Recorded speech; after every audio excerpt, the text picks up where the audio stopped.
Okay. Last క్లాస్‌లో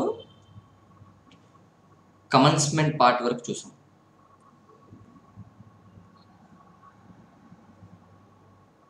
commencement వరకు చూసాం.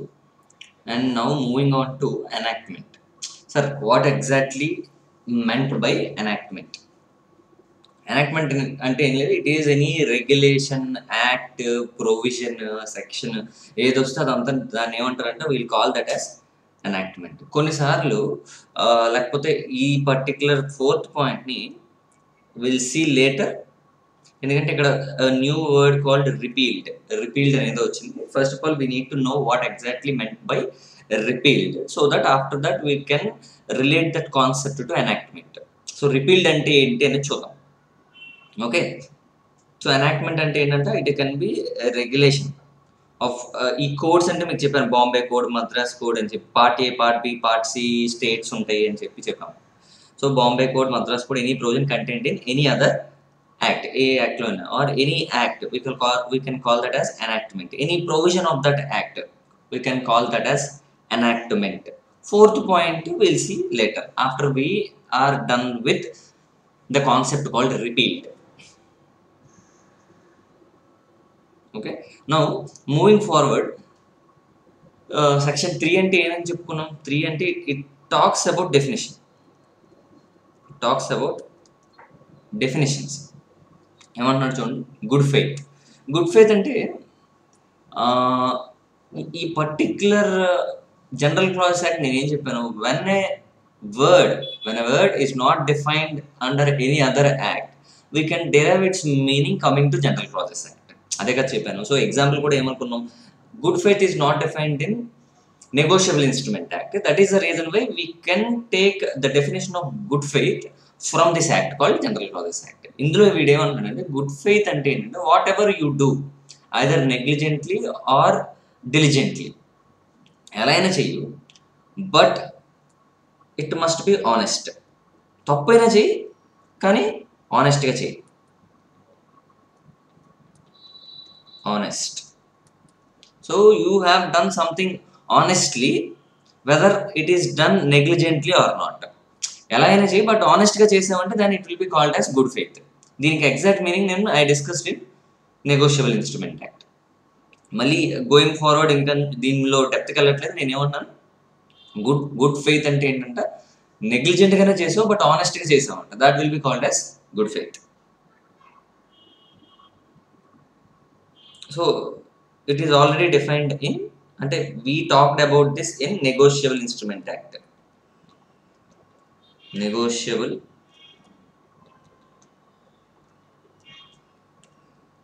instruments act. Okay, then government definition చూద్దాం. 3 clause 22 government definition. గవర్నమెంట్ అంటే ఏంటో చెప్పట్లేదు. Government includes central government, state government. Very very simple definitions.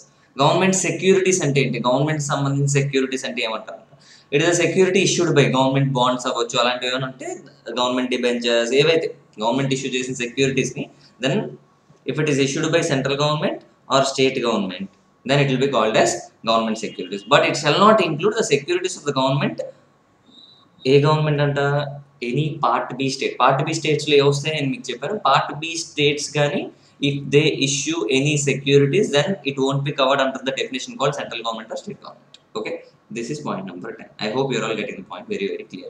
Aithe next point inka emantunadu chudandi, immovable property definition. So it includes, ఇది కూడా means అనట్లేదు, it includes land, benefits arised out of the land, that is trees or benefits arised from land, and things attached to the earth, and things permanently fastened to anything attached to the earth.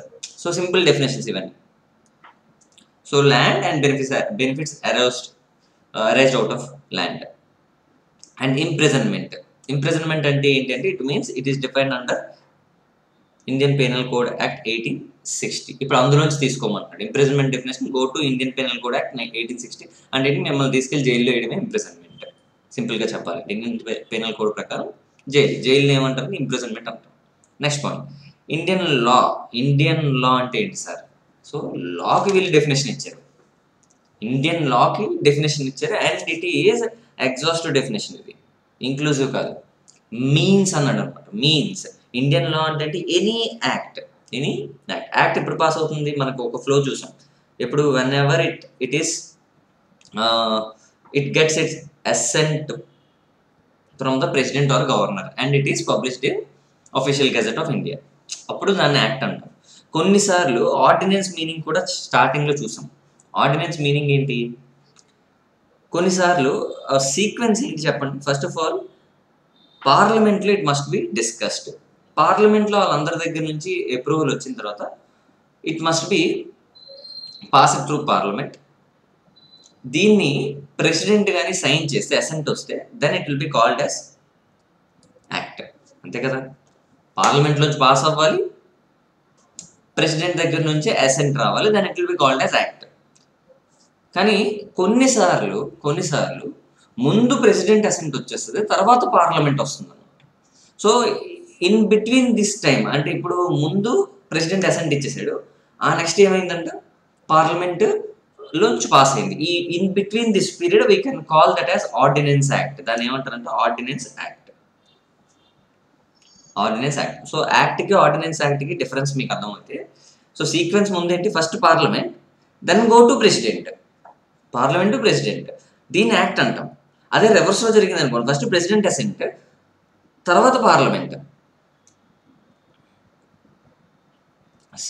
Next ఏమైందంటే parliament అయింది అనుకోండి, then it will be called as ordinance. Any regulation, rules, orders, bylaws, all that we can call it as Indian లా. తర్వాత చూడండి, other instrument which before the commencement of the constitution had in force in law province of India అంటే ఇవన్నీ discuss చేసాం first క్లాస్లో. Part thereof or part A, part C thereof, part C state thereof, but doesn't include the act of parliament of UK. United Kingdom ద్వారా వచ్చింది అనుకోండి, United Kingdom ఉన్నప్పుడు అంటే British వాళ్ళు ఉన్నప్పుడు if they had passed any law,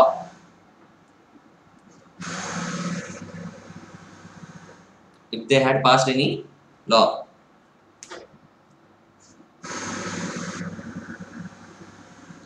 had passed any law, then it will not be considered as Indian law అని దాని పిల్లడానికి క్లియర్.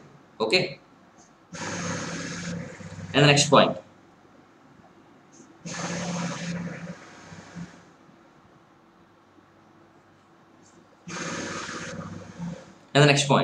month definition చూడండి. Month definition, it means record according to British calendar. British క్యాలెండర్లో ఎలా అయితే month తీసుకుంటామో, అంటే జనవరి, ఫిబ్రవరి, March ఎలా తీసుకుంటాం, then that will be called as month. Month అంటే ఏంటి, బ్రిటిష్ క్యాలెండర్ తీసుకుంటాం. Next one, movable property. Very very simple point, other than movable property. Next point, oath. Oath అంటే ఏంటంటే సింపుల్గా it is an affirmation or declaration. You are saying something, affirming or declaring something, దాన్ని ఏమంటారంటే oath అంటామంటే instead of swearing. So మీరు ఏం చేస్తున్నారు, you are affirming something or you are declaring something weather that is right or wrong. దాన్ని మీరు అలా చేశారనుకోండి, దాన్ని it is called as oath. Next one, offence. Offence అంటే మీనింగ్ ఏంటి సార్ అంటే an act which can be punishable in nature. దేనికైతే punishment ఉంటుందో then that act may be called as offense. And next one, official gazette. So it means official gazette ante either it can be Gazette of India or it can be Gazette of States. Two types of gazettes are there, okati India ki, inkokati states ki. And person includes very very simple points, definitions, any company, associate or body of individuals. And registered. Sir registered meaning ఏంటంటే for everything there must be one authority and you are taking some registration with them, that will be called as registered used with reference to a document shall mean registered in India under any law for the time being in force. So registered అనేది ఎక్కడి నుంచి తీసుకోండి, దీని meaning ఏంటి, if it is registered in India under any authority then it will be called as registered. Next one, rule means exercise of power conferred by any enactment. Say for example, Income Tax Act 1961 ఉంటే 1961 అని ఉంటాయి. In this act itself they said it can have some regulation. This is called enactment. ఇందులోనే right ఇచ్చారంట, power to make rules. Power to make rules దాన్ని అంటాం. Means exercise of power confirmed by any enactment. So 1961 అనేది ఒక enactment అయితే అందులో ఒక power ఇచ్చారంట to CBDT to make rules. Central board for direct taxes కి it has given some power and by taking the powers from that act they are framing the rules. So that is called as rule. తర్వాత swearing అంటే ఏంటో చూడండి. స్వేరింగ్, affirming or declaring in case of a person by law allowed to affirm, declare instead of swearing. స్వేరింగ్ దీనికి మీరు అంత కంగారు పడక్కర్లేదు. ఇప్పటి వరకు మనం 3 చూసాం. ఒకటి ఎఫిడవిట్ అనే మీనింగ్ చూసాం, 2 ఓత్ అనే మీనింగ్ చూసాం, 3ది స్వేర్ అనే మీనింగ్ చూస్తున్నాం. సో 3 కూడా ఇండైరెక్ట్లీ ఇట్ సేస్ సేమ్. 3 ఒకటే. Affidavit is equal to oath, oath is equal to swear. మూడిట్లోనే మీరు చేసేది ఏంటంటే you are affirming or declaring, saying yes or no, అంటే కరెక్ట్ ఆర్ రాంగ్ అని చెప్పి మీరు ఏం చేస్తున్నారంటే you are affirming or you are declaring. That is called as swearing. So affidavit is equal to oath is equal to swear. Okay, then next one writing అంటే ఏంటి sir? Writing అయితే it can be printing, lithography, photography, other modes. అంటే written ఫామ్లో మనకు కనిపించే ఫామ్లో ఉండాలండి. Physical మోడ్లో ఉండి మనకు కనిపిస్తుంది అనుకోండి, దాన్ని it can be either printing, దీన్ని లిథోగ్రఫీ అంటే స్కానింగ్ అంటామంట, and photography or other mode, ఎలా అయినా ఉండొచ్చు. నెక్స్ట్ వన్ ఇయర్ కూడా ఎలా తీసుకోమంటున్నాడు? British calendar. సో బ్రిటిష్ క్యాలెండర్లో ఏంటి? Jan to December will be the year. So financial year అన్నారు అనుకోండి, that is the different case. Financial year వేరు. ఇక్కడ ఏమన్నాడు? ఇయర్ అని అన్నాడు అనుకోండి, దాన్ని take the literal meaning from British calendar. Okay, next one section number 4. Application to foregoing definitions to previous enactment. ఇది it is so simple. ఏం లేదు, మనం ఎలా డివైడ్ చేసాం? ఈ యాక్ట్ మనకు ఫస్ట్ ఎప్పుడు వచ్చిందని చెప్పాను? ఫస్ట్ ఎప్పుడు వచ్చింది అనుకున్నాం? 1868, తర్వాత 1887, తర్వాత 1897. అంటే 3 పీరియడ్స్ కింద డివైడ్ అయింది. వీళ్ళు కూడా ఇప్పుడు మనం చాలా డెఫినేషన్స్ చూసాం ఇందులో. సెక్షన్ 3లో చాలా డెఫినేషన్స్ చూసాం. ఈ డెఫినేషన్స్ ఏ ఇయర్లో స్టార్ట్ అయింది అనేది పాయింట్. సో కొన్ని డెఫినేషన్స్ ఆఫ్టర్ 1987 ఆర్ 1897, కొన్ని డెఫినేషన్స్ ఆఫ్టర్ 1887, కొన్ని డెఫినేషన్స్ రైట్ ఫ్రమ్ 1868 ఎప్పటి నుంచో ఉన్నాయంట. అంటే 1868 నుంచి స్టార్ట్ అయిన డెఫినేషన్స్ కొన్ని, 1887 నుంచి స్టార్ట్ అయిన డెఫినేషన్స్ కొన్ని, 1897 నుంచి స్టార్ట్ అయిన డెఫినేషన్స్ కొన్ని. దాన్ని సెగ్రిగేట్ చేశారు. It is clearly given in your section number 4. ఒకసారి మీరు బుక్లో చూస్తే effective dates of certain words and expressions అని ఉంది. అక్కడ చూస్తే first affidavit, barrister, district judge, father, immovable property, imprisonment, person, oath, immovable property, month, magistrate, section, son, swear, will, year, ఇవన్నీ ఎప్పటి నుంచి ఉన్నాయంటే ఎప్పుడు 1868 నుంచి ఉన్నాయంట. On or after 3rd day of January 1868 and to all regulations made on or after 1887. అంటే ఏంటి దాని meaning? Right from the beginning 1868 నుంచి అవి అప్లికబుల్ అంట. కొన్ని ఉన్నాయి they are applicable right from 1887, అంటే అంతకుముందే అవి అప్లై కాదు. Say example abet, chapter, commencement, financial year, local authority, registered, public nuisance, part, offence, master, schedule, ship, sign, subsection, writing, ఇవన్నీ ఉన్నాయంట. సో దీస్ వర్డ్స్, ఇప్పుడు నేను చదివిన వర్డ్స్ అబెట్ నుంచి రైటింగ్ వరకు, these words are not applicable from 1868. They are applicable only from 14th January 1887. So కొన్ని ఉన్నాయి అవి they are applicable for all the enactments. ఇంకా ఇది అది తేడా లేదు. ఆఫ్టర్ 1897 అన్నిటికీ అప్లై అవుతాయంట. చూడండి, unless there is anything republic. Next point నేను చదువుతుంది 4, ఈ పాయింట్ చదువుతున్నాను. Definitions in section 3, that is gazette, government securities, Indian law, official gazette ఏమైనా ఉంటే it applies to all Indian laws. Indian law అయితే చాలంటే it applies to all Indian laws. However all Indian laws లో definition లో exclusion ఒకటి ఉంది. So parliament of యూకేలో pass చేసిన లా ఉందనుకోండి, then it is not Indian law. Okay, I hope you're all getting the point.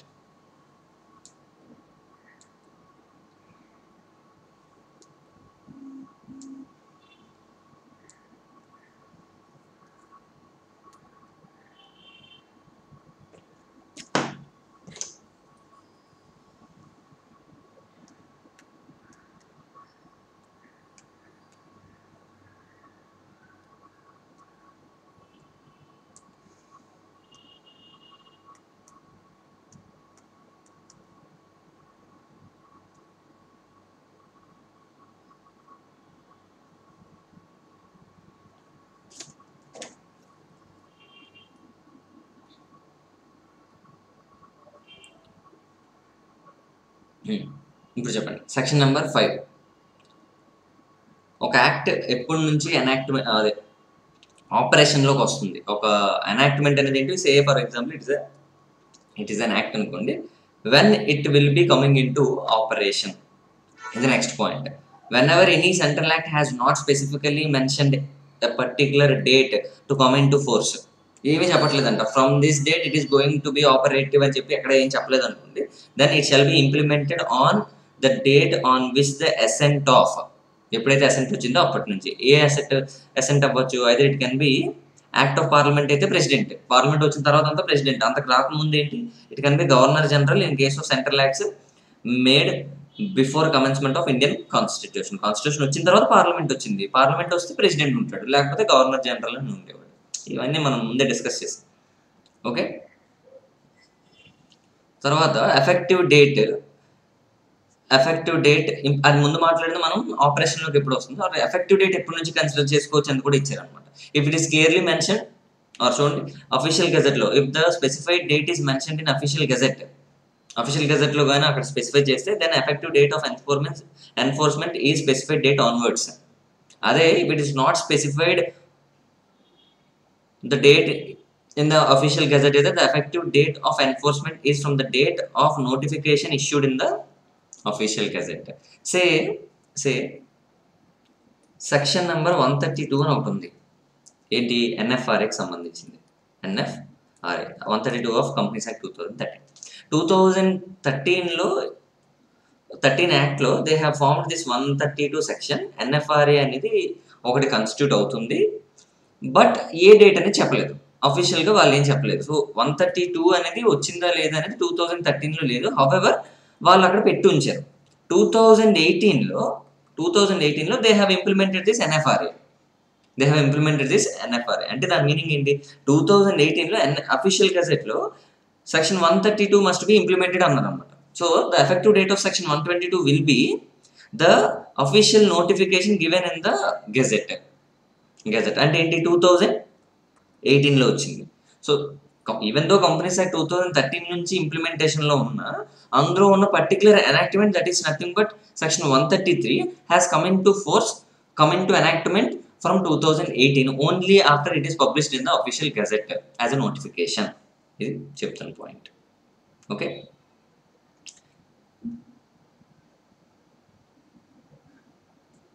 తర్వాత ఇంకోటి చెప్పండి. ఇన్కమ్ ట్యాక్స్ యాక్ట్ 1961 అని ఉంది, అండ్ దీనికి సంబంధించిన కొన్ని రూల్స్ 1962లో వచ్చాయి. సో రూల్స్ ఏమో 1962, యాక్ట్ 1961. సార్ ఎనాక్ట్మెంట్ అంటే ఇది తీసుకోవాలా రూల్స్ తీసుకోవాలా యాక్ట్ తీసుకోవాలంటే వీళ్ళు ఏం చెప్తున్నారంటే యాక్ట్ తీసుకోమని చెప్తున్నారు. Generally the effective date of the enforcement is date on which notification is issued in the official gazette, but not from the date when the rules were under preparation. Okay, next important concept is section number 6.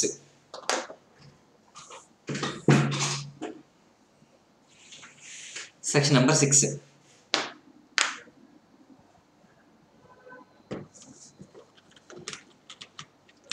ఈ chapter నుంచి 4 marks పడుతుంది.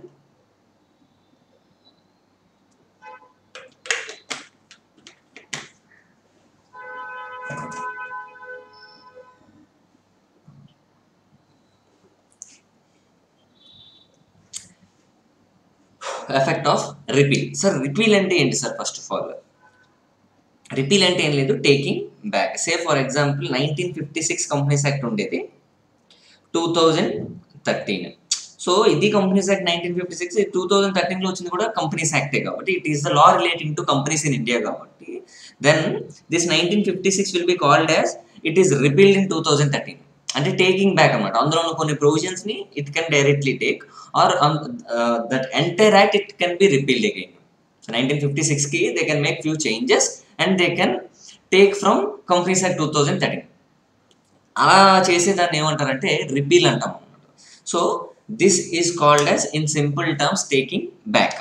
When a central legislation or any regulation made after the commencement of this act repeals any act made or act to be made. Repeals any act made or act to be made. ఏమంటారు? Part 3 తీసుకోవచ్చు, కొత్తది కూడా మళ్ళీ చేసుకోవచ్చు అని చెప్తున్నాను. It can repeal. అయితే there are few effects from this repeal. ఆ రిపీల్ ఎఫెక్ట్స్ ఏంటో చూద్దాం. ఇలా రిపీల్ చేసుకోవడం వల్ల ఎఫెక్ట్ మీరు చెప్పండి. 1956లో I defaulted repayment of debentures or redemption of debentures చేయలేదు 1956 యాక్ట్ ప్రకారం. అంటే సే ఎగ్జాంపుల్ ఇన్ 2008, అంటే దాని మీనింగ్ ఏంటి? అప్పటికి కంపెనీస్ యాక్ట్ 2013 అనేది it is not in force. In 2008 companies act 2013 is not in force. అంటే it is governed by companies act 1956 and board of directors the company fail to redeem debentures. దానివల్ల వాళ్ళకి ఏం చేశారంటే all the board of directors కి they levied some punishment, they impose some, అంటే courts has imposed some fine on the company or directors కి 5 years మీరు debar అయిపోయారని చెప్పారంట to act as a director. అయితే 2013 వచ్చింది. 2013 మాకు పనిష్మెంట్ ఇచ్చింది 1956లో కానీ 2013లో కాదు అని చెప్పి వాళ్ళందరి మీద పనిష్మెంట్స్ పోతాయా అంటే in 2008 court has imposed few punishments on the board of directors under Companies Act 1956 and in 2013 a new Companies Act is into picture. ఇప్పుడు నేను ఏమంటున్నానంటే is there any effect on the punishments issued to that board of directors under 1956 Act? ఇది question. even though it is repealed, అంటే దీని meaning ఏంటి? పాతది కొత్తగా మళ్ళీ వచ్చినా కానీ మనం ఏం చేయకూడదంట, పాతగా వచ్చిన పనిష్మెంట్స్ కానీ వాళ్ళ మీద ఇంపోజ్ చేసిన లైబిలిటీస్ కానీ ఎవ్రీథింగ్ రిమైన్స్ సేమ్. సే ఇంకోటి, ఒక కంపెనీ మీద ఇన్వెస్టిగేషన్ వచ్చిందంట. ఒక కంపెనీ మీద ఇన్వెస్టిగేషన్ ఇచ్చారంట. ఎవరు ఇచ్చారు ఇన్వెస్టిగేషన్? 1956 యాక్ట్ ప్రకారం court has impose ordered some investigation అనే కంపెనీ. తర్వాత ఇప్పుడు 2013 వచ్చిన తర్వాత ఆ ఇన్వెస్టిగేషన్ క్యాన్సిల్ అయిపోద్దా? ఇది క్వశ్చన్. ఇన్వెస్టిగేషన్ ఏమి క్యాన్సిల్ అవ్వదు, అది యాజ్ ఇట్ ఈస్ అలాగే రన్ అవుతుంది. ఓకే, ఇది స్టోరీ. అండ్ 1956 యాక్ట్లో దేర్ ఆర్ సమ్ ROCs లేకపోతే RDC ఇలా కొంతమంది ఉన్నారు. 1956 యాక్ట్ కూడా ఏంటి, it is govern or it will have some hierarchy, అంటే అడ్మినిస్ట్రేటివ్ పవర్స్ ఉన్న హైరార్కీ ఉంటుంది. సో అప్పుడు ఎవరైతే ఉన్నారో same persons will continue in the new authorities also under Companies Act 2013. అంటే it shall not affect the position of any member in the hierarchy of the Companies Act 2013 or Companies Act 1956. అక్కడ ఉన్న వాళ్ళే continue అవుతారని చెప్పాలి. ఇంకోటి, if there is an enactment which is removed in 1956 అప్పటికి ఏం లేదంట. అంటే on particular date whenever the Companies Act 2013 is enacted, వచ్చింది ఎప్పుడైతే వచ్చిందో ఆ టైంకి 1956లో there is no any particular provision relating to debentures అనుకోండి. దాని గురించి ఒక పర్టికులర్ ప్రొవిజన్ ఏదో లేదంట. ఇప్పుడు రిపీల్ చేసినప్పుడు ఏదైతే లేదో that won't be there in the new companies act also. Say for example 1956లో there used to be one provision relating to debentures అనుకుందాం, and later under 1956 they cancelled this debentures provision, అంటే they have made some amendments, they removed some debentures concept అనుకుందాం. 2013 వచ్చిన తర్వాత what ever it is removed in 1956 it won't have any effect in 2013 also unless they have again implemented. అంటే దీని meaning ఏంటి? Repeal జరిగినప్పుడు 2013లో whatever it is removed in 1956 it won't be there in 2013 also unless there is any amendment made in the 2013 expressly. మళ్ళీ ఇది తీసుకొస్తే తప్పితే మన రిపీల్ అనేది ఉండదు. So whatever it is not there, it won't be there in future also under the repealed act. Under the repealed act ఇది next case. All these are given in this particular.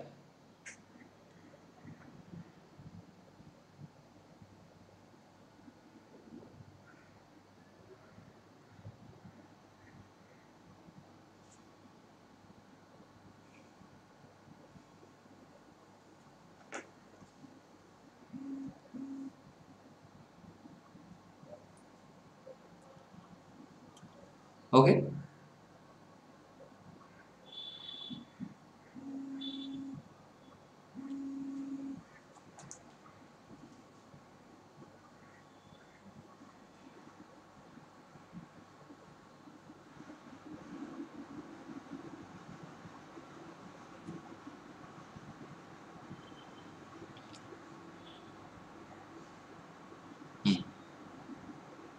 ఇక్కడ చూడండి, effect of repeal taking back అంటున్నాం.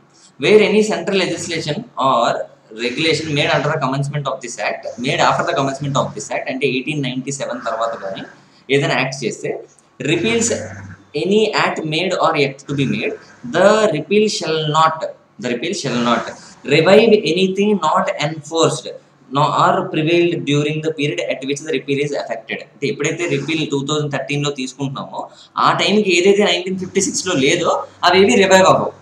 So shall not revive anything which is not there in 1956. ఇది first point. Second point, shall not effect the prior management of any legislation. Management అంటే ఎవరు, ఆర్డీస్, ఆర్ఓసీస్, లిక్విడేటర్స్ ఎవరైతే ఉన్నారో వాళ్ళందరూ యాస్టీస్ అలాగే ఫాలో అవుతారు. Effect the prior management of any legislation that is repealed or anything performed or undergone.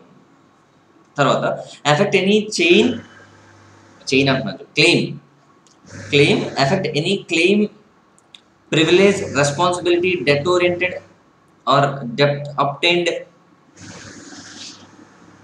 Ensured, sustained under any legislation or so repealed. Same అప్పట్లో నేను ఇందాక చెప్పాను కదా, ఏవైనా obligations or liabilities or claims ఏమైనా ఉంటే ముందు 1956లో 2013లో యాస్టీస్ అవన్నీ ఫాలో అవుతాయి.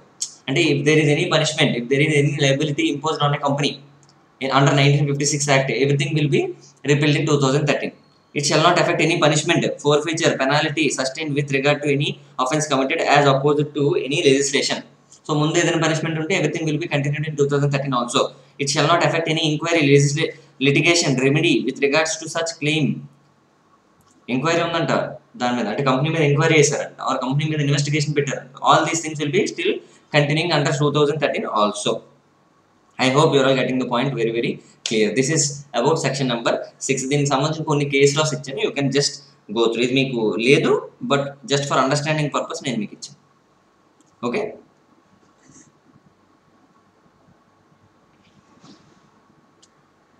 నెక్స్ట్ ఇంపార్టెంట్ పాయింట్, మీ నోట్బుక్లోకి రండి. Repeal of the act, making textual amendments in act or regulation. ఓ సింపుల్ పాయింట్స్ ఉంటాయి చూడండి. Where any central act or regulation made after the commencement of this act repeals any enactment by which the text of central act or regulation was amended by the express omission, insertion or substitution of any matter, then unless a different intention appears, the repeal shall not affect the continuance of any such amendment made by the enactment so repealed and in operation at that time of such repeal. Very very simple concept. ఇందులో ఏం లేదు అసలు చెప్పాలంటే. 1956లో కొన్ని provisions ఉన్నాయంట, and after introduction of 2013 few provisions of 1956 were amended. 2013 ఏంటి, it is a repeal of 1956. ఇప్పుడు వీళ్ళు ఏమంటున్నారు,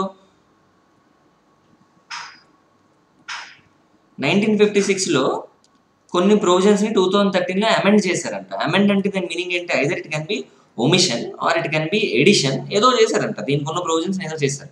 నో రిపీల్ చేసాం కదా అంటే ఈ రిపీల్ ఎక్కడి నుంచి తీసుకోవాలి, ఈ అమెండ్మెంట్స్ అన్ని కంటిన్యూ అవుతాయి. So whatever it is amended from 2013, amended provisions will be continuing, not the provisions which are there in 1956. అదే ఇప్పుడు చెప్పిన పాయింట్ నెంబర్ 6 అంటే section number 6. So when there are any amendments in the repealed act and 2013 act, whenever there is any amendments in future, that amended act will be continuing, not the old one. This is next point. Point number 6A, section number 6A. 6A. తర్వాత point చూడండి, section number 7. Section number 7, revival of repealed enactments. Revival of repealed enactments. ఈ point కూడా very very clear, simple. In any central act or regulations made after the commencement of this act. ఏదైనా act ఈ commencement అదే 1897 తర్వాత వస్తే, then it shall be necessary for the purpose of reviving either wholly or partially any enactment wholly or partially repealed expressed to state that purpose. ఏమంటున్నాడు? సే 1956లో section number 125 ఉందనుకుందాం. 2013 యాక్ట్లో వీళ్ళు ఏమని రాయాలంటే, if they want to continue this that section 125 in 2013 also వాళ్ళు ఏం చేయాలంటే, they must clearly expressly provide for that. Even we are going to repeal section number 125 in 2013 act also. So whatever it is there in 125 under 1956 act will be there in 2013 act also. అలా రావాలి అంటే, అలా revive అవ్వాలి, అలా repeal అవ్వాలి అంటే దాన్ని ఏం చేయాలంటే, it must be expressly provided. అది next point, revival of repealed enactments. అందులో ఫస్ట్ సైడ్ హెడింగ్ ఏముంది చూడండి, ఎక్స్ప్రెస్ ప్రొవిజన్. ఎక్స్ప్రెస్ ప్రొవిజన్ అంటే ఇది expressly provided that it will be repealed అని రావాలి. Next, construction of references to repealed enactments. Construction of references to repealed enactments. Say ఇది కూడా చాలా సింపుల్, ఇదేం లేదు, just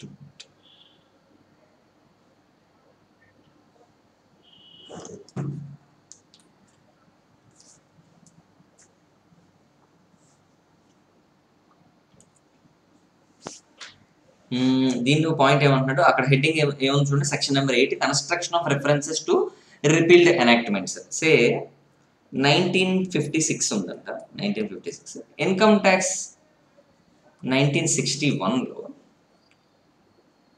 సమ్ సే ఎగ్జాంపుల్ చెప్తున్నాను నేను. ఒక 115 JB అని ఒక సెక్షన్ ఉంది, 115 JB అని సెక్షన్. ఇందులో మాట్లాడినప్పుడు వాళ్ళు ఏమన్నారంటే, బుక్ ప్రాఫిట్స్ అని మాట్లాడారు. బుక్ ప్రాఫిట్స్ అని మాట్లాడారు. సో ఈ బుక్ ప్రాఫిట్స్ డెఫినేషన్ అనేది ఎక్కడి నుంచి తీసుకోమన్నారంటే, if you while you are calculating the book profits taken under companies act 1956, అంటే as per income tax act you need to calculate book profit. That calculation you need to make by following the procedure given in 1956 అని రాశారంట. ఎక్కడ రాశారు? Income tax act 1961. అంటే it is clearly specified in income tax act 1961 that you need to take the definition of book profits from companies act 1956 అని రాశారు. అయితే point ఏం జరిగింది, 1956 యాక్ట్ రిపీల్ జరిగింది, 2013 వచ్చింది. 2013 అయితే ఇక్కడ ఏం రాయాలి ఇప్పుడు, బుక్ ప్రాఫిట్స్ ఇంతకుముందు ఎక్కడ నుంచి తీసుకోమన్నారు, 1956 నుంచి తీసుకోమన్నారు. ఇది రిపీల్ అయిపోయింది కానీ this 1956 is not removed and 2013 is not inserted. ఎక్కడ? ఇన్కమ్ ట్యాక్స్ యాక్ట్లో. ఇన్కమ్ ట్యాక్స్ యాక్ట్లో there was no amendment for this 1956. అంటే 1956 is already repealed by 2013. However it is not amended in income tax act 1961. అలా ఉన్నప్పుడు ఏం చేయమంటారంటే, if any act is having some references to the old act, then it can be replaced with the repealed act. అంటే దాని meaning ఏంటి, ఏ యాక్ట్లోనైనా either it can be income tax act or it can be any other act, అందులో if at somewhere 1956 అనేది కనిపించింది అనుకోండి, unless express provision ఉంటే తప్పితే remaining all you need to take 2013 only. 1956 will be replaced by 2013. If వాళ్ళు ఎక్స్ప్రెస్గా అది కాదు అని చెప్తే తప్పితే మిగతావన్నీ 2013 రిప్లేస్ చేస్తుంది. That is called as construction of references to repealed enactments. Okay, same ఉన్న 2 పాయింట్స్ ఉన్న 2 పాయింట్స్కి మీనింగ్ ఇది. సో సింప్లీ సేయింగ్ మీరు అక్కడ ఏమైనా రాసుకోవచ్చు పైన, if any act contains a reference for 1956. If any act contains a reference for Companies Act 1956. Companies Act 1956.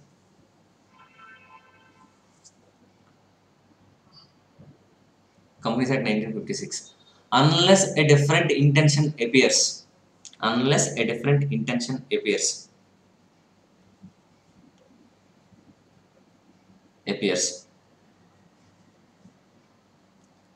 It is deemed that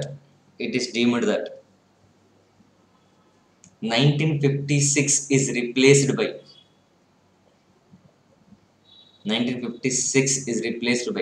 2013. 2013 after it is repealed. ఒక repeal అయిపోయిన తర్వాత 1956 will be replaced by 2013 in any other acts wherever it is having its reference to 1956. Okay, అదే అక్కడ ఉన్న point. Okay, that is section number 8. ఇప్పుడు section number 9 చూద్దాం. It is very simple. Commencement and termination of time. మీరు చాలా యాక్ట్స్లో మీరు ఏం చూస్తారు, 30 days అని చదువుతారు. Interest will be calculated from 30 after the 30 days or period from and to అని చదువుతాం. from till అని చదివాం అనుకోండి. దెన్ ఫ్రమ్ ఏ రోజు అయితే స్టార్ట్ అవుతుందో, సే ఫర్ ఎగ్జాంపుల్ జిఎస్టీ తీసుకుందాం. GST 20th you need to file return. In case మీరు ఫైల్ చేయకపోతే from this date till it is paid, till the tax is paid, till it is filed, the return is filed ఏమంటున్నాను, per day 50 rupees charge అనుకున్నాం. Say example చెప్తున్నాను. From till అన్నాం అనమాట. From 20th మీరు చేయలేదు కాబట్టి, ఈ ఫ్రమ్ 20th అన్నాం కాబట్టి ఫస్ట్ డేని వదిలేయండి. Last day when ever it is filed ఉంటుంది కదా, దాన్ని ఇంక్లూడ్ చేయండి. So from excludes the first day, till includes the last day. అదే అక్కడ ఉన్న పాయింట్. సెక్షన్ నెంబర్ 9 చూడండి. In any central act or regulation made after the commencement of this act, it shall be sufficient for the purpose of excluding the first in a series of days. First day వదిలేయండి, or any other period of time, to use the word from, and for the purpose of including the last day in the series, or any other period of time, to use the word to. till ని 2 అని అంటాం. 2 అయితే ఏం చేయాలంటే last డేని include. So summary రాస్తే ఏమవుతుంది, first day exclude, last day include. ఇప్పుడు if it is clearly mention that from అనే వర్డ్ వచ్చినప్పుడు, 2 అనే వర్డ్ వచ్చింది అనుకోండి, ఫ్రమ్ అని వచ్చినప్పుడు ఫస్ట్ డేని ఎక్స్క్లూడ్ చేయండి, 2 అనే వర్డ్ వచ్చినప్పుడు లాస్ట్ డేని ఇంక్లూడ్ చేయండి. దీనికి ఒక ఎగ్జాంపుల్ కూడా చూద్దాం. Will go and see the example.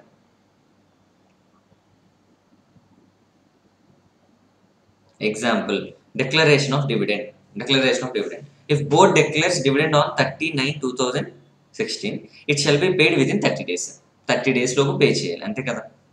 30 days అయితే దట్ ఈస్ ఫ్రమ్ 30 days అంటే ఏ డేట్ నుంచి, ఈ డేట్ నుంచి, డిక్లరేషన్ డేట్ నుంచి అని ఉంటుంది 30 days. అందులో డిక్లరేషన్ డేట్ ఏంటి, 39. ఇగ్నోర్ దిస్ 39, స్టార్ట్ ఫ్రమ్ 1, ఎందుకంటే ఫ్రమ్ దాంట్లో ఫస్ట్ డేట్ వదిలేదు, లాస్ట్ని ఇంక్లూడ్ చేసుకోండి. For this purpose we're excluding the first date 39/2016 exclude చేస్తున్నాం అంటే we're starting from the next day, but the last day will be included. Okay, computation of time. Section number 10కి రండి. Computation of time. ఇది very simple section. ఇది section number 10. మిమ్మల్ని some court, it asked you to attend the court on 28/2020 ఈ డేట్న attend అవ్వమని చెప్పారంట. అయితే unfortunately on that particular date court remains closed. Court ఏమైపోయిందంట, క్లోజ్డ్. కోవిడ్ ఎఫెక్ట్ ఎక్కువైపోయిందంట, కోర్ట్ క్లోజ్ చేసిందంట. సో మీరు వెళ్దాం అనుకున్న 20th కోర్ట్ ఓపెన్లో లేదు కాబట్టి, whenever the court is open on the next day, ఎప్పుడైతే ఓపెన్ అవుతుందో ఆ రోజు మీరు అటెండ్ అయినా, it is deemed that you have attended on this particular 28/2020. అది చెప్తున్నాను. So section number 10, where by any legislation, regulation or any act or proceeding is directed or allowed to be done, taken in any కోర్టుకి రమ్మన్నారంట, office on any certain day, కోర్టుకి కానీ ఏదో income tax డిపార్ట్మెంట్కి రమ్మన్నారంట, and the court or office was closed on that date or the last day of the prescribed period. 30 days తర్వాత రమ్మన్నారు, 30 days తర్వాత వాడు వెళ్ళినప్పుడు కోర్ట్ క్లోజ్ అయిపోయి ఉందంట, court remains closed. Or they asked you to attend on 28/2020 and he attended, but court remains closed. ఈ రెండు కేసెస్లో కూడా the next day afterwards on which court or office is open taken as a working day, అంటే ఆ రోజు వచ్చింది. If the last day of the particular period was closed, then we should take the next day as working day even though tenure was expired. Next working day రోజు మీరు వెళ్ళొచ్చు even though tenure expire అయిపోయినా, that is cross అయిపోయినా next day మీరు వెళ్ళండి. Okay, measurement of distance. Next section number 11 ఏంటి? Measurement of distance. చాలాసార్లు మీరు ఇన్కమ్ ట్యాక్స్ యాక్ట్లో కానీ రూరల్ ఏరియా చదువుతారు, rural area. So rural area నుంచి అర్బన్ ఏరియాకి డివిజన్ జరుగుతూ ఉంటుంది. సో వన్ పర్టికులర్ పాయింట్ నుంచి if it is 10 kilometers away, so ఆ తర్వాత నుంచి you can consider that as rural area. అక్కడ వరకు ఆ 10 kilometers సిటీ సెంటర్ నుంచి అనుకుందాం, సిటీ సెంటర్ నుంచి you need to calculate 10 kilometers and you need to consider that as urban and remaining that as rural area. ఇది normal provision ఉందనుకున్నాను. అయితే ఈ 10 kilometers ని ఎలా కౌంట్ చేయాలి, 10 kilometers ఎలా డిస్టెన్స్ తీసుకోవాలి? నేను ఇక్కడ ఉన్నాను,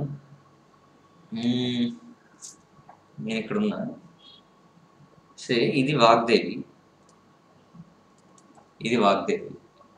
ఇక్కడ నుంచి 10 kilometers రేడియస్లో రవీస్ హౌస్. నేను డిస్టెన్స్ ఎంత అంటే స్ట్రైట్గా నేను ఎంత చెప్పాను, 10 kilometers అని చెప్పాను. 10 kilometers. Is this the only way available to reach Ravi's house? ఇది ఫస్ట్ క్వశ్చన్. మీరు ఎలా వెళ్ళొచ్చు? ఇక్కడ నుంచి స్ట్రైట్గా వెళ్ళొచ్చు, ఆర్ ఇక్కడ నుంచి బీచ్కి వెళ్ళి బీచ్ నుంచి అలా బండి వేసుకొని అందరినీ చూసుకొని రవి హౌస్కి వెళ్ళొచ్చు. ఇలా వెళ్తే 20 kilometers అవుతుంది. ఆర్ ఇక్కడ నుంచి అనకాపల్లి వెళ్ళి అక్కడ నుంచి ఎన్ఈడి వెళ్ళి అక్కడ నుంచి సబ్బవరం వెళ్ళి అక్కడ నుంచి అనంతపురం వెళ్ళి అక్కడ నుంచి మళ్ళీ రవీస్ హౌస్కి రావచ్చు. ఇలా వెళ్తే 50 kilometers అవుతుంది, 50 km అవుతుంది. సో ఇప్పుడు మీకు కావాల్సిన వాళ్ళని ఏమడిగారు? 10 kilometers వరకు రూరల్ అర్బన్ అన్నారు. సో ఇప్పుడు ఈ 10 kilometers అనేది ఏ డైరెక్షన్లో తీసుకోవాలి? వాగ్దేవి నుంచి స్ట్రైట్గా తీసుకోవాలా, ఆర్ వాగ్దేవి నుంచి ఇక్కడ నుంచి ఎక్కడికి తీసుకోవాలా, ఇక్కడ నుంచి ఇక్కడ తీసుకోవాలో నాకు తెలియదు. వీళ్ళు ఏమంటారంటే when there are different possible ways, you take the horizontal straight line. అంటే ఒక పాయింట్ తీసుకోండి, ఇక్కడ నుంచి హారిజాంటల్ స్ట్రైట్ లైన్ అంటే ఇది. సో ఇది అంత రేడియస్ అంతా 10 kilometers, 10 km. అంటే ఇక్కడ నుంచి ఇక్కడికి చూసుకుంటే 10 km ఉందంట, ఇక్కడ నుంచి ఇక్కడ చూసి 10 km ఉందంట. సో ఇదంతా అర్బన్ అవుతుంది, అదర్ దాన్ దిస్ రూరల్ అవుతుంది. ఇదంతా ఏంటి? urban. I hope you are all getting the point very, very clear. అదేమంటున్నాడు? Measurement of distance. In the measurement of any distance for the purpose of any central act, regulation made after the commencement of this act, the distance shall unless the different intention appears be measured in a straight line. ఏమంటుంది? ఇదంతా ఏంటి? Straight line. ఇది ఇక్కడ నుంచి ఇటు వచ్చి ఇలా వెళ్ళే ఉంటుంది, డిస్టెన్స్ పెరిగిపోతుంది. అలా కాదంట, స్ట్రైట్ హారిజాంటల్ ప్లేన్ తీసుకోమన్నాడు to calculate the distance. Okay, ఇలాంటివన్నీ మనకి ఎక్కడ కనిపించవు, ఓన్లీ జనరల్ లాస్ యాక్ట్లో కనిపిస్తాయి. తర్వాత ఏమంటున్నాడు? ఇది కూడా చాలా సింపుల్. కస్టమ్స్ డ్యూటీ అని ఒకటి చదివాం. Customs duty levied on imports and exports. 10% అనేది it is chargeable as a basic customs duty for a particular good అనుకోండి. ఇప్పుడు వీళ్ళకి say 1000 goods, each good worth of 10 rupees into 10% అనేది వేసి you'll get this customs duty. అంతే కదా? ఇది first point. ఇప్పుడు వీళ్ళు ఏమంటున్నారంటే to pay the customs duty, if this quantity is reduced or increased, either it can be 1500 or it can be 500. Quantity reduce increase అవుతున్నా అప్పుడు ఇంటూ 10 తీసుకోండి, into 10 తీసుకోండి. This 10% is applicable on the reduced rates. అంటే pro rata బేసిస్లో వేసుకొని you need to calculate customs duty అంటామా? మాకు తెలియదు మరి. So when the quantity is increased or decreased, you need to put that customs duty and calculate the customs duty on pro rata basis. On pro rata basis. Very, very simple. This is next point. This is section number 12. Tarvata gender or number. Gender or number. Section number 13. Mundu section number 12. Ippudu section number 13. Gender or number. ఏదైనా యాక్ట్లో ఎప్పుడైనా కానీ if it is he అనే word వచ్చింది అనుకోండి, అంటే ఇదేంటిది masculine gender, అంటే మేల్ని డినోట్ చేస్తున్నది. సో యాక్ట్ ఎప్పుడైనా అలా మాట్లాడితే ఇట్ ఇంక్లూడ్స్ షీ అంటే దాని మీనింగ్ ఏంటి, మాస్కులైన్ ఫెమినైన్ రెండు ఇంక్లూడ్ అయ్యి ఉంటుంది అని చెప్పి, ఎవరికో స్పెసిఫిక్గా వచ్చింది కాదు, హీ అని ఉందంటే ఇట్ ఇంక్లూడ్స్ షీ అని చెప్పి. అలాగే నెంబర్ కూడా ప్లూరల్ ఉంటే ఇట్ ఇంక్లూడ్స్ సింగులర్ చూపిస్తే ఇట్ ఇంక్లూడ్స్ ప్లూరల్ అని తీసుకోమన్నాడు. That is next case, section number 13.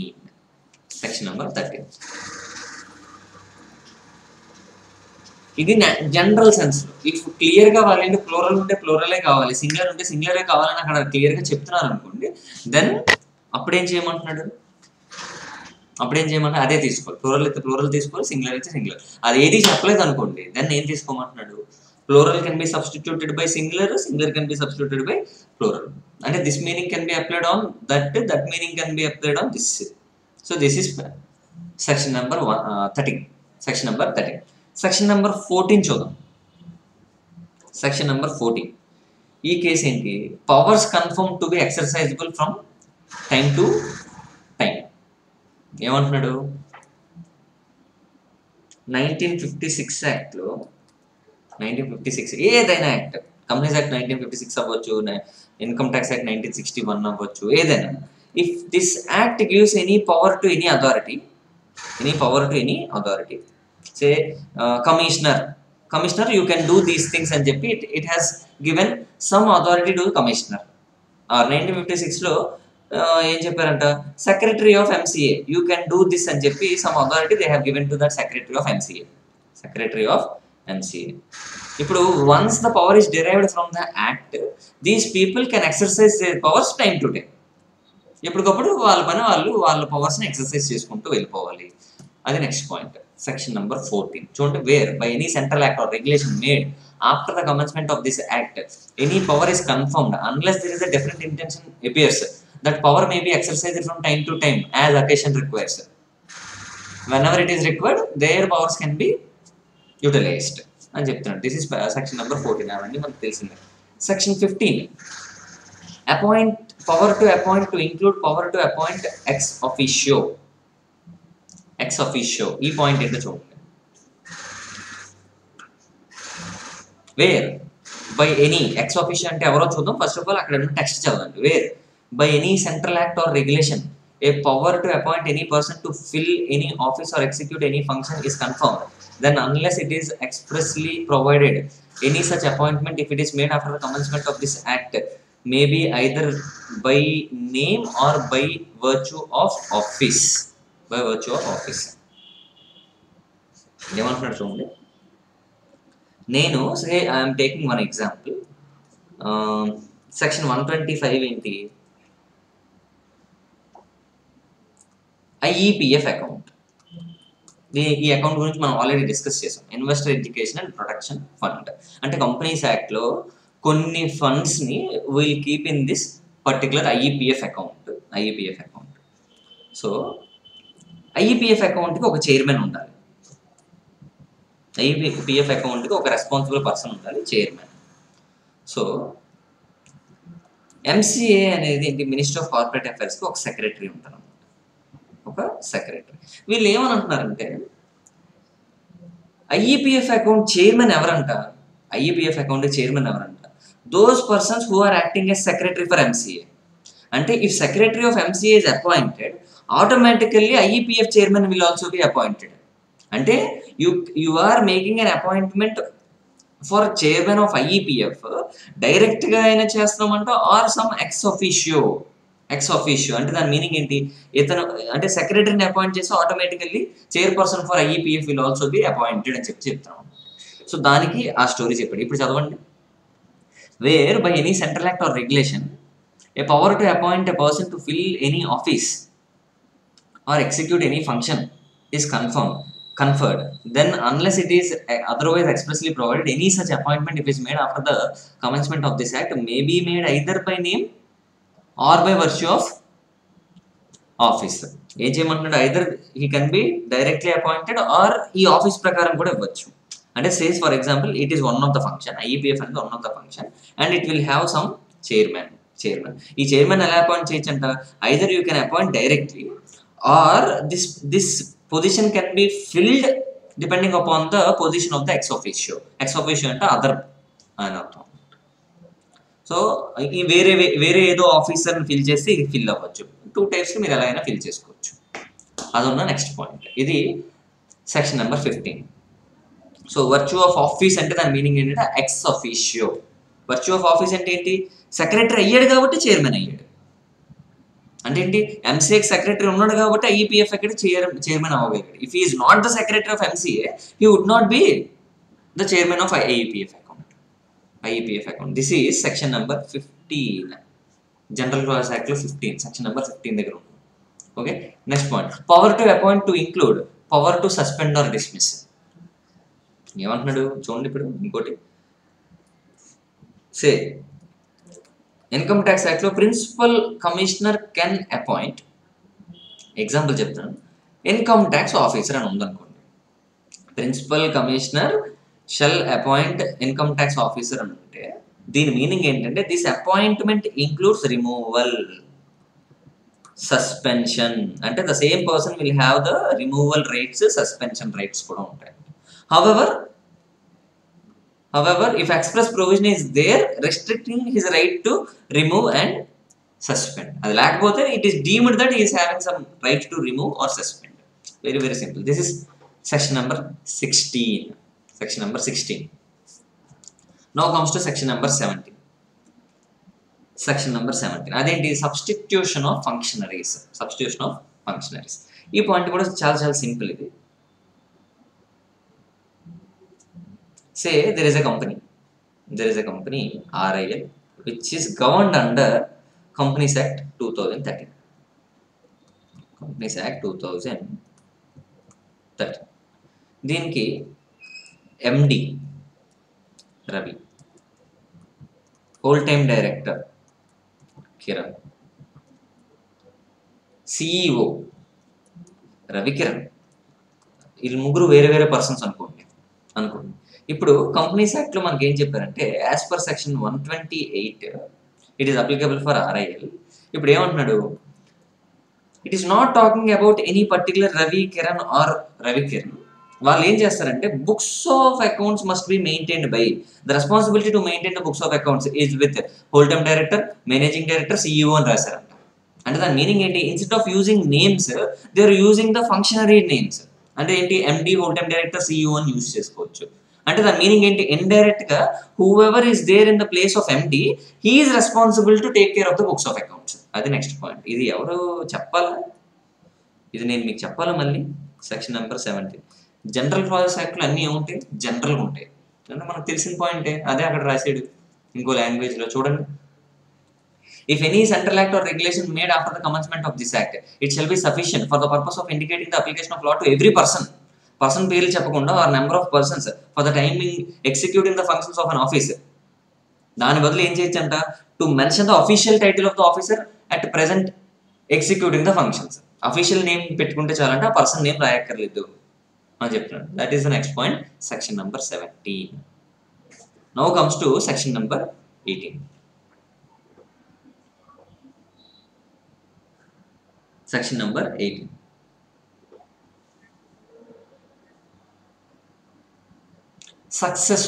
Successor ఒకరి పొజిషన్లో ఇంకొకరు వచ్చారంట. ఆ కేసు చూస్తున్నాం మనం ఇప్పుడు. అంటే section number 18. Say there is one person in as a chairman of IEPF account. ఇప్పుడు ఇతని ప్లేస్లో చైర్మన్ ఎవరంటే say example Ravi is the chairman of IEPF account. Now ఇతని ప్లేస్లో రవి రిటైర్ అయిపోయిన తర్వాత in place of Ravi Kiran వచ్చాడు. అప్పుడు whatever the functions entrusted to chairman అవన్నీ ఇప్పుడు ఎవరికి వస్తాయి? కిరణ్కి వస్తాయి, సక్సెసర్కి వస్తాయి అని చెప్తున్నాడు. చిన్న ఎగ్జాంపుల్ ఇది. ఓకే, చూడండి. In any central act or regulation made after the commencement of this act, it shall be sufficient for the purpose of indicating the relation of law to the successor of any functionary or any corporation having perpetual succession to express its relation to the functionary. ఏమంటున్నాడు? The law will be applicable to Kiran అని చెప్పకుండా ఏమంటున్నాడంటే Kiran is bound to do the functions entrusted to chairman. అంటే it is talking about chairman, it is not talking about any particular person. This Kiran who is appointed in place of Ravi will be entrusted with the functions which are there to chairman of IEPS, and it is talking about functionary authority. Chairman గురించి మాట్లాడుతున్నాం కానీ it is not talking about any particular person. Very very simple. Okay, దీనికి extension ఇంకో point ఉంది, section number 19. ఈ point ఏమంటున్నాడంటే సే ఒక కంపెనీకి ఆర్ ఏమనుకుందాం, ఇన్కమ్ ట్యాక్స్ అథారిటీ ఉందంట. ఇన్కమ్ ట్యాక్స్ అథారిటీలో ప్రిన్సిపల్ కమిషనర్ అని ఒక పర్సన్ ఉన్నాడంట, highest authority. Income tax authority తన పెద్ద పొజిషన్ ఇస్తుంది. సడన్గా ఇతనికి హెల్త్ బాగాలేదు. ప్రిన్సిపల్ కమిషనర్ కిందన కమిషనర్ అని ఉన్నాడంట. కమిషనర్ అంటే ఏంటి? ఇతను సబార్డినేట్. ఎవరు? కమిషనర్. సో ప్రిన్సిపల్ కమిషనర్కి హెల్త్ బాగోక ఇతను లీవ్లో వెళ్తే commissioner will take charge in this place. I think now this commissioner will have to do all the works which are entrusted to principal commissioner even though he is a subordinate. అంటే ఏంటి దీని meaning? మళ్ళీ ఇతను సబార్డినేటా కాదని నాకు అవసరం లేదు. Whatever the work entrusted to this principal commissioner it is now to be done by the commissioner even though he is a subordinate. అదే నెక్స్ట్ సెక్షన్ నెంబర్ 19. ఎలా ఉంది? ఈజీగా ఉంటుంది.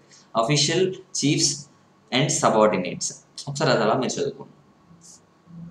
ఇప్పుడు this commissioner is lawfully replacing the position of principal commissioner. ఎప్పుడైతే అలా చేశారో whatever the functions, whatever the rights which are there to principal commissioner will be there to commissioner itself even though is a subordinate, because he is now occupying the position of the principal commissioner.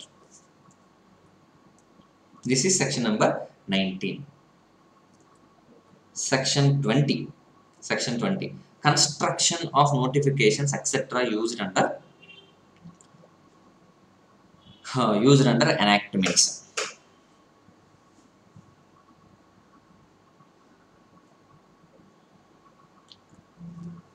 Where ఇప్పుడు నేను ఏం చేస్తున్నాను? Section number 20 కేర్ఫుల్గా ఉండండి, చిన్న difference ఉంటాయి, చూద్దాం.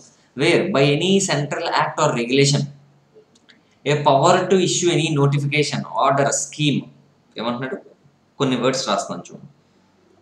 Central act or regulation ఇందులో ఏవో కొన్ని పవర్స్ ఉన్నాయంట. టు ఇష్యూ ఎనీ నోటిఫికేషన్, తర్వాత ఆర్డర్, తర్వాత స్కీమ్, తర్వాత రూల్, తర్వాత ఫార్మ్, తర్వాత bylaws. So there are certain provisions giving power to there are some provisions in the central act or regulation giving power to issue notification. Say Income Tax Act, it has given some power to notify. ఎవరికి ఇచ్చిందంటే notification issue చేసే power CBDT అనే దానికి ఇచ్చిందంట. CBDT. No, Income Tax Act is giving power to CBDT to issue notifications in regard to Income Tax Act. ఇది మనకు తెలిసిందే కదా ఎలా ఉంటే. దీని కంటిన్యూషన్ చదవండి. Then expressions used in the notification, order, scheme, rule, form or bylaw. So ఈ నోటిఫికేషన్లో what ever the language is used,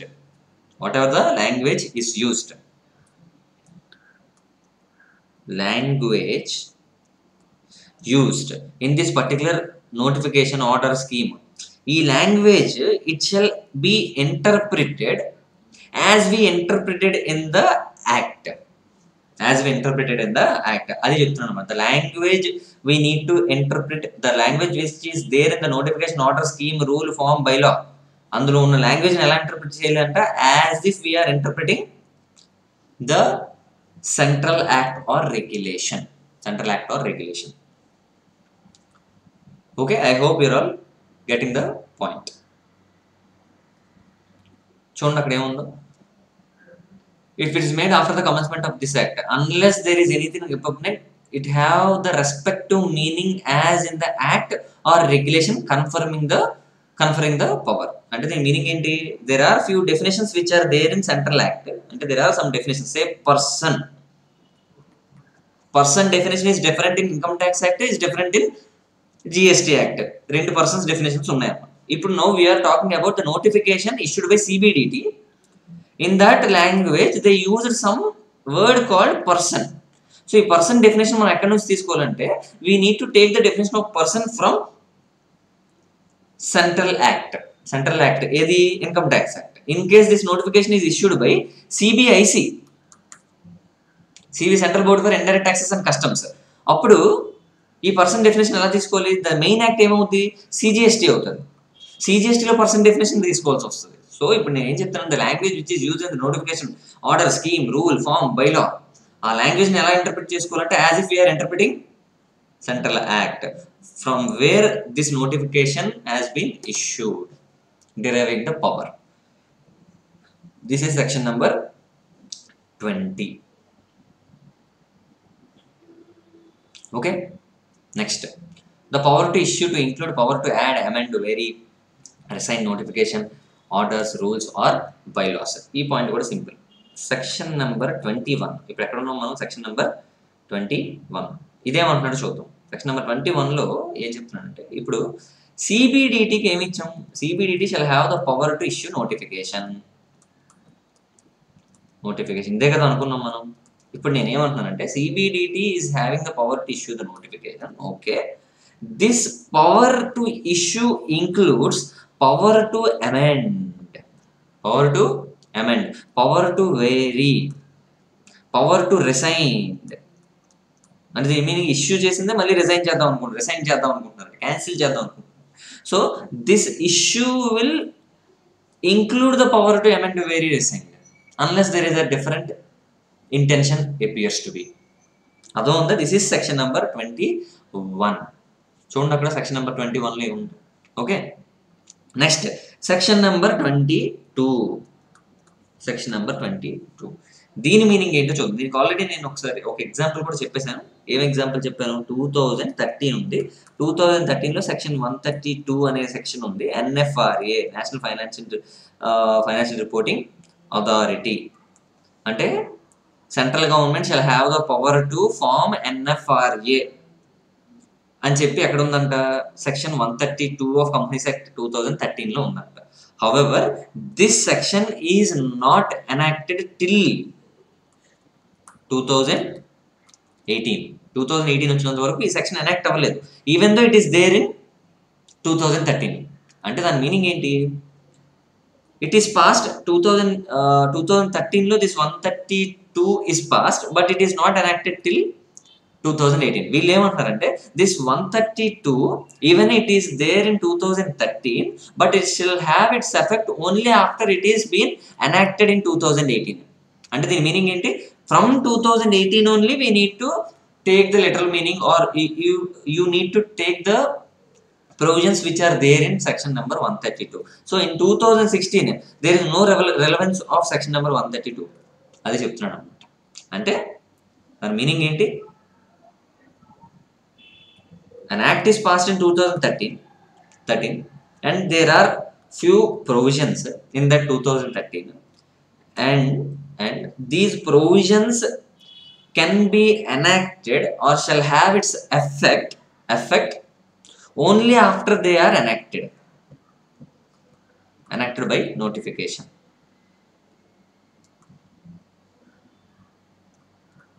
Only after they are enacted. అదొంది ఏమంటున్నాడు 2013లో ఏవో 4 పెట్టాడంట, ఏవో 4 ప్రొవిజన్స్ ఏవో ఉన్నాయంట. ఈ ప్రొవిజన్స్ 2013లో ఉన్నాయి కానీ ఇట్ ఈస్ నాట్ ఎనాక్టెడ్. ఇప్పుడు వీళ్ళు ఏమంటారంటే it is enacted in 2018.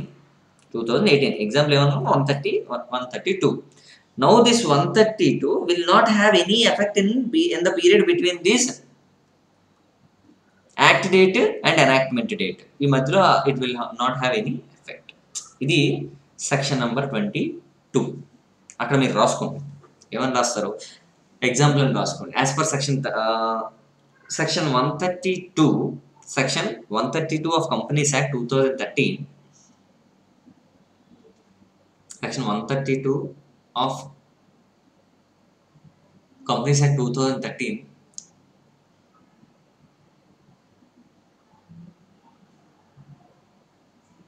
confers a power to central government to constitute NFRA.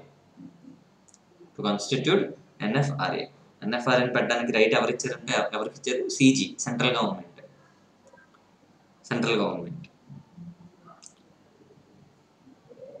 And central government in exercising the power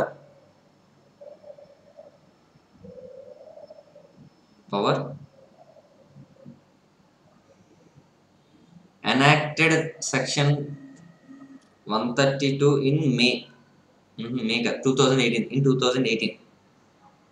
In 2018. So the provisions of section number 132 will not have any effect after the act is passed, but before the provisions are enacted in 2013. మధ్యలో ఉన్న period it shall not have any effect.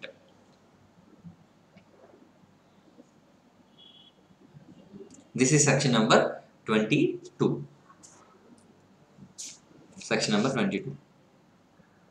ఇంకొక 5 or 6 sections ఉన్నాయి. We'll wind up the session here. In the next class we'll start with the remaining sections up to section 30 ఉన్నాయి. ఇంకొక 5 or 6 sections ఉన్నాయి. Once ఈ sections అయిపోతే we'll close General Clauses Act.